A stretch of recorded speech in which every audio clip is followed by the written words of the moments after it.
ध्यानं मूलं गुरोर्मूर्ते पूजा मूलं गुरोर्पादं मंत्रं मूलं गुरोर्वाक्यं मोक्षं मूलं गुरोर्पः. सर्व भक्तमंडळी नमस्कार. मी प्रमोद रेंगे आणि आपण पाहतात माझं यूट्यूब चॅनल मोक्ष गुरु रामकृष्ण सरस्वती गुरु.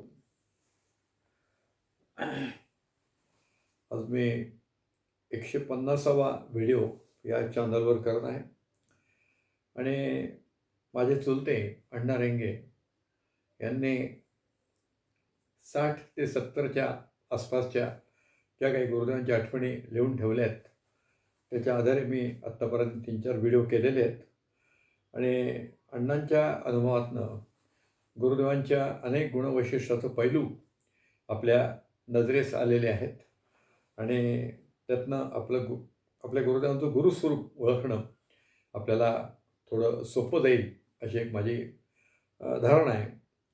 आणि आज मात्र मी अण्णा रेंगेंचाच अनुभव सांगणार आहे, पण ते गुरुदेवांचे भक्तवत्सलतेचे अनुभव आहेत. अण्णांनी गुरुदेवांच्या चरणाशी आल्यानंतर गुरुदेवांनी त्यांच्यावर त्यांच्या कुटुंबासाठी कशी काय कृपा केलेली आहे हे आज आपण एक 2-3 अनुभवातनं जाणून घेऊ आणि भक्तवत्सलता म्हणजे काय हे आपल्या त्यातनं लक्षात येऊ शकेल. अण्णांचं वास्तव्य हे 60च्या नंतर जवळजवळ नगरमध्येच होतं काय, आणि नगरमध्ये असल्यामुळे अण्णा कुकडेवाड्याच्या जवळच राहत होते. म्हणजे आमच्या गोमरे गल्लीमध्ये पाठक हॉस्पिटल आहे, त्याच्या तिथं अण्णांचं घर होतं आणि तिथून हार्डली कुकडेवाडा हा एक 2-3 मिनिटाचा पायीचा रस्ता होता. त्यामुळे वारंवार कुकडेवाड्यात जाण्याचा प्रसंग आमच्यावर सगळ्यांवर नेहमीच यायचा आणि त्या पद्धतीने अण्णांना तर केव्हाही तुम्ही या असं गुरुदेवांनी रितसर परवानगी दिलेली होती. आणि मग त्या ठिकाणी काही सेवा करणं असेल, त्या ठिकाणी काही महत्त्वाचे चर्चा असेल तर त्यावेळेस अण्णा तिथं सहभागी व्हायचे.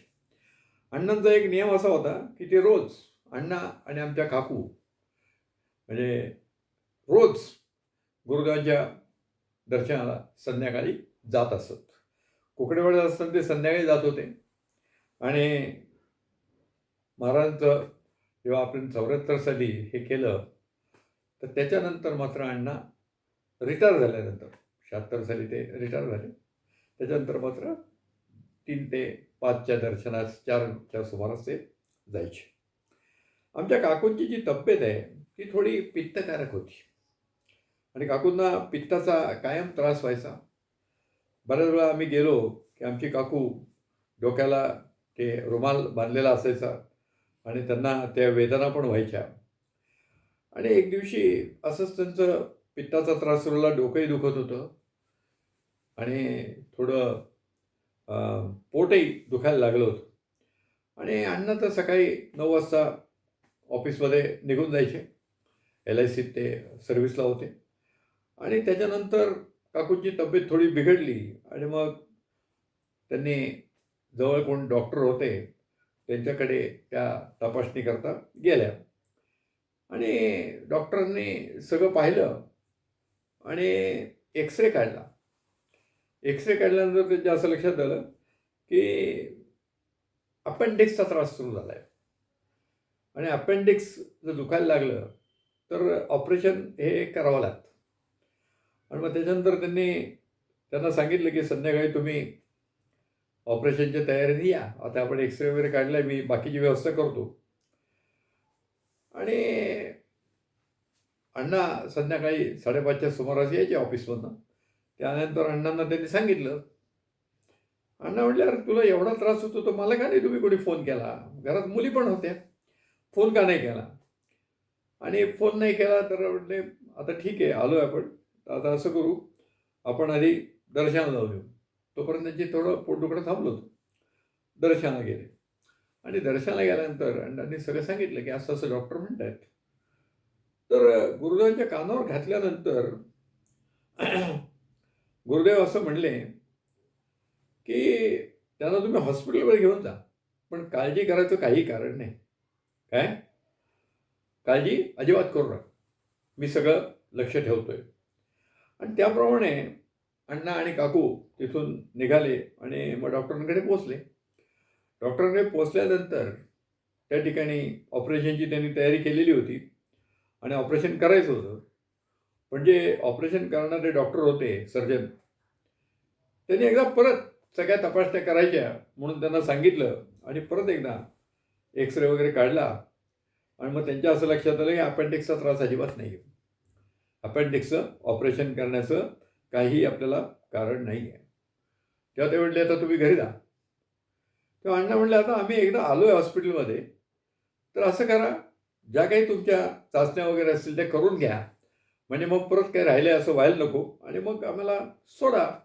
मग त्या दिवशी त्याने दुसऱ्या दिवशी सकाळी काही चाचण्या वगैरे केल्या आणि सांगितलं यांना काहीही त्रास होत नाही आता, म्हणजे अपेंडिक्सचा त्रास नाही, ठीक आहे, त्यांचं पोट दुखतंय किंवा हा हा ॲसिडिटीचा त्रास आहे, त्याच्यावर आपण वेगळे उपचार करू. म्हणजे गुरुदेवांची वाकसिद्धी कशी आहे बघा. गुरुदेवांना हे सगळं सांगितल्यानंतर गुरुदेवांनी क्षणात सांगितलं की तुम्ही हॉस्पिटल घेऊन जा, पण त्यांना काही होणार नाही, काही काळजी करायचं काही कारण नाही. म्हणजे हा भक्तवत्सलतेचा एक अतिशय उत्तम नमुना आहे. आणि आमच्या काकूंच्या ॲसिडिटीबद्दलचेच 2-3 अनुभव अण्णांनी लिहून ठेवलेले आहेत. हा प्रसंग झाल्यानंतर एकदा गुरुदेव वाडी आणि नरसिंहवाडी आणि कोल्हापूरला त्यांना जायचं होतं आणि मराठे काकांची मला वाटतं गाडी होती बरोबर. आणि मराठे काका बरोबर येणार होते, अण्णा रेंगे येणार होते, सौभाग्यवती मराठे वहिनी पण येणार होत्या. आणि त्यावेळेस गुरुदेवांनी आवर्जून सांगितलं की ह्यांना म्हणजे अण्णांना सांगितलं की तुमच्या मंडळींना पण बरोबर घ्या. आणि त्यांचं ठरलं जायचं.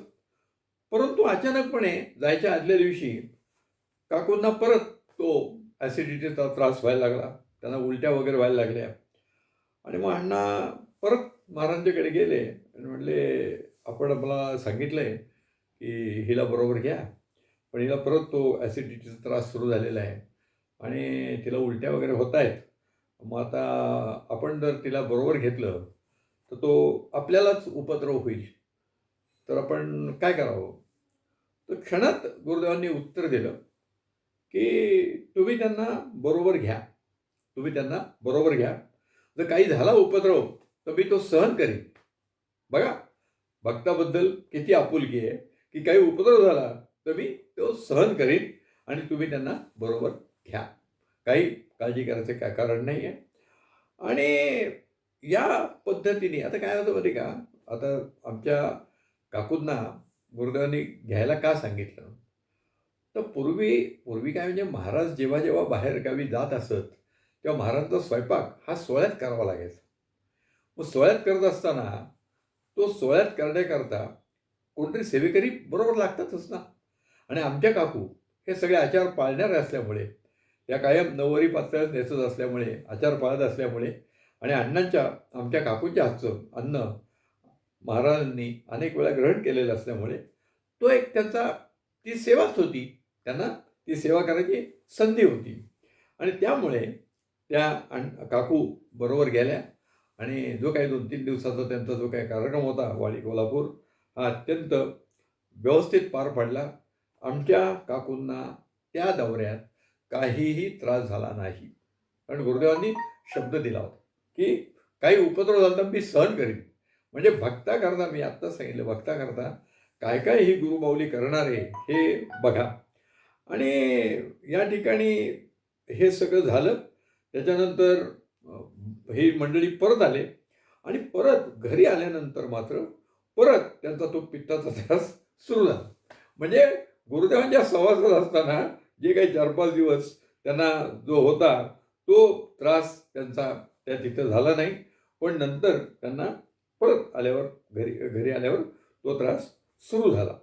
आता एक कसं आहे माहिती आहे का, की गुरुदेवांनी ती एक हमी भरली होती, की काय होणार नाही, मी आहे बरोबर. म्हणजे आणि या पद्धतीने ते झालं. पण हा जो पित्ताचा त्रास होता, तो कायमच काकूंना होत होता.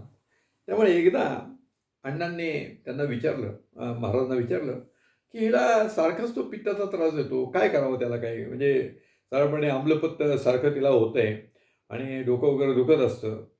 तर गुरुदेवांनी त्यांना सांगितलं, की आता तुम्ही असं करा, आपल्याकडे तीर्थ आहे. आपल्या नगर देवस्थानमध्ये जे तीर्थ असतं, जे तीर्थ नगरला आहे, म्हणजे नगरला जे तीर्थ आपल्याकडे मिळतं, त्याच प्रकारचं तीर्थ गाणगापूरला मिळतं. गाणगापूरच्या तीर्थात आणि नगरच्या तीर्थात काहीही फरक नाही. त्यामुळे महाराजांनी सांगितलं, की रोज त्यांनी तीर्थ घ्यायचं आणि एक नामस्मरण मी सांगतो ते करायचं आणि दुर्वांचा रस, हिरव्या दुर्वा आणायच्या आणि त्या हिरव्या दुर्वांचा रस त्यांनी प्यायचा.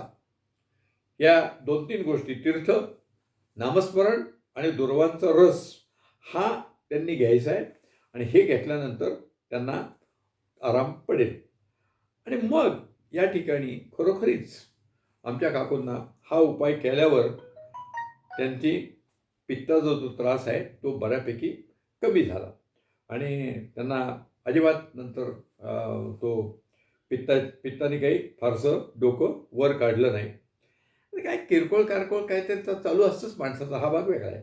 पण त्या पित्तामुळे आमच्या काकू फारच अस्वस्थ व्हायच्या, कारण उलटी होणं हा फार त्रासदायक प्रकार असतो.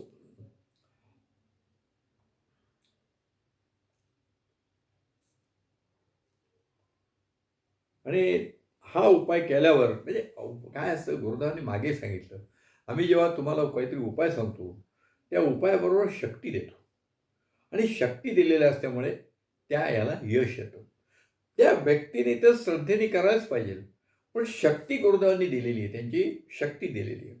त्या शक्तीचा तो परिणाम असतो आणि त्या ज्याला तो उपाय सांगितला आहे, ती व्यक्ती त्यातनं सुखरूपपणे बाहेर पडते. असा हा भाग आहे. हा गाणगापूरच्या तीर्थाचा, गाणगापूर किंवा नगरच्या तीर्थाचा परिणाम हा फार विलक्षण आहे बरं का.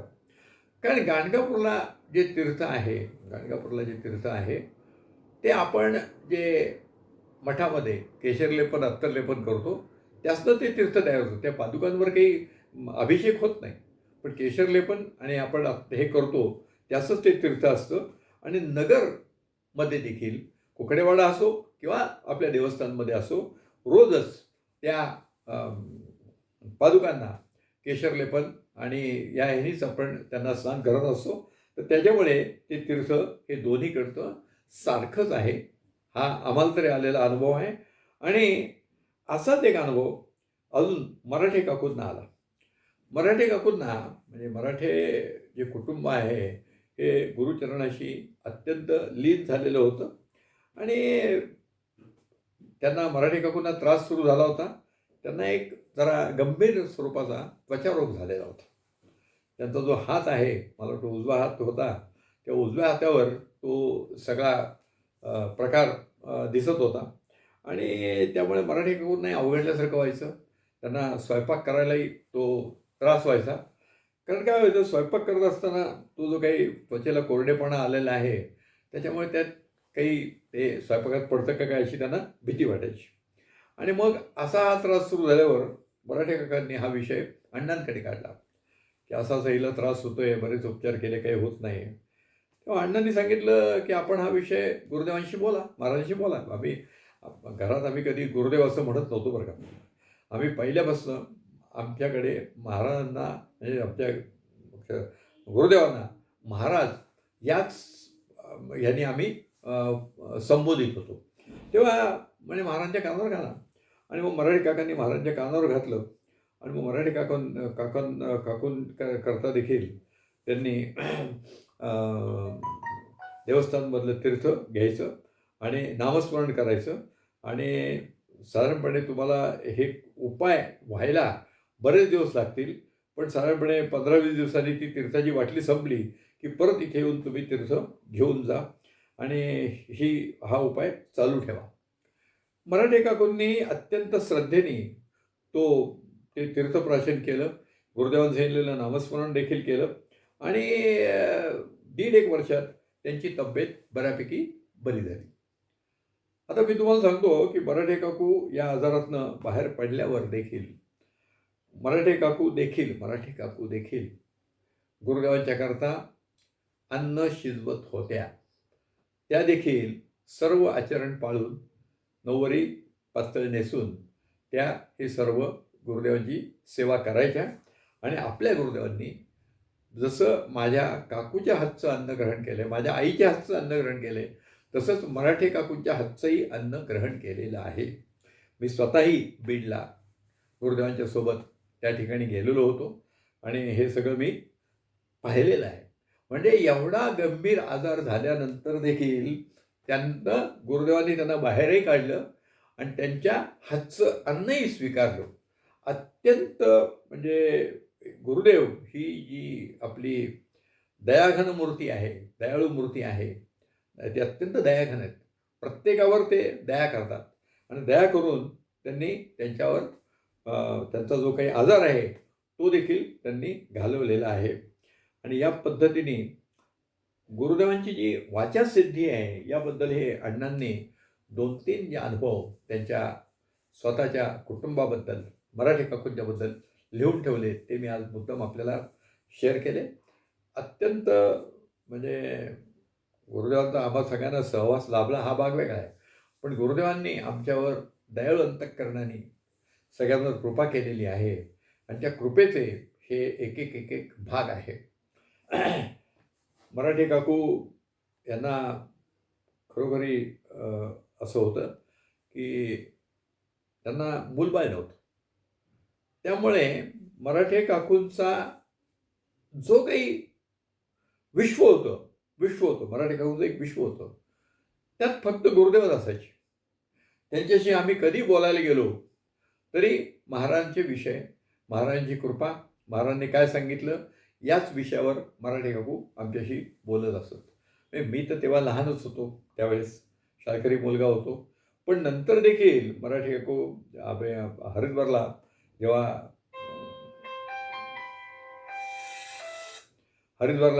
आम्ही गेलो होतो आपल्या गुरुदेवांच्या वर्धापन दिनाला, तेव्हा मराठे काका आणि मराठे काकू मी दिल्लीला होतो 6 वर्ष, तर माझ्याच घरी मुक्कामाला होते आणि त्या 2-4 दिवसात आमचा जो सहवास आला त्यावेळेस देखील गुरुदेव हेच त्यांचं संपूर्ण बोलण्याचा विषय असायचा.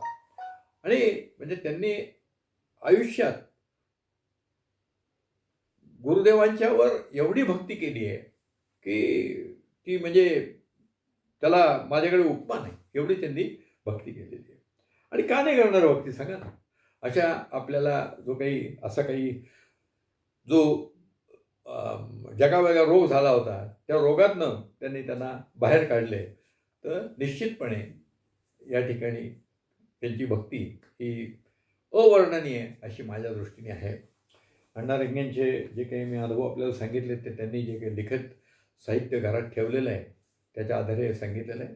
आता आपण इथं थांबू. श्री गुरुदेव.